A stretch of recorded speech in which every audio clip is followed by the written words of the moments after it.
Welcome to day 134 of 150 emotions in 150 days.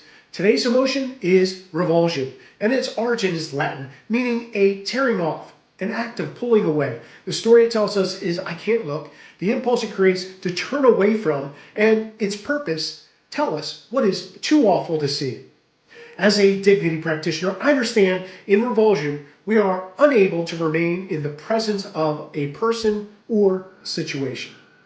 The website and magazine called Psychology Today, it categorizes the emotion of revulsion in 4 categories.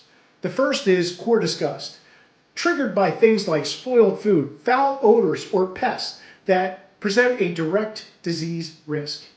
Number 2 is animal nature disgust, reactions to reminders of our own mortality and biology, such as blood, gore, corpses, bodily fluids. 3, interpersonal disgust, aversion to contact with people perceived as unclean or immoral, such as wearing a stranger's unwashed clothes.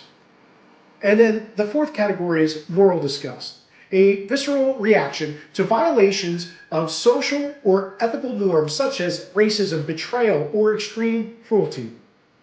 Revulsion serves as a protective or survival mechanism to keep you away from potential harm. But how do you navigate revulsion as a first responder, medical professional, or anyone that has to respond and address crisis that often ends in bodily or mental and emotional injury, along with the necessary cleanup of unsavory items, pests, or fluids?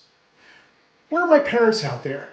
Before you had children, what did you think about changing diapers, wiping up bodily fluids, and all the other joys that having little ones bring?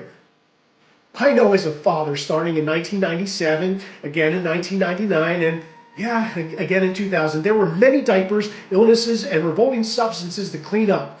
In order to dial down revulsion, I saw this cleanup as a parental duty. So I dialed up emotions like compassion, love, obligation, service, and care.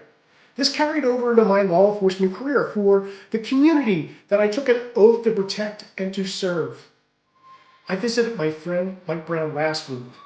Mike shared with me that unpleasant emotions continue to visit him as he continues this journey of living with the disease of ALS.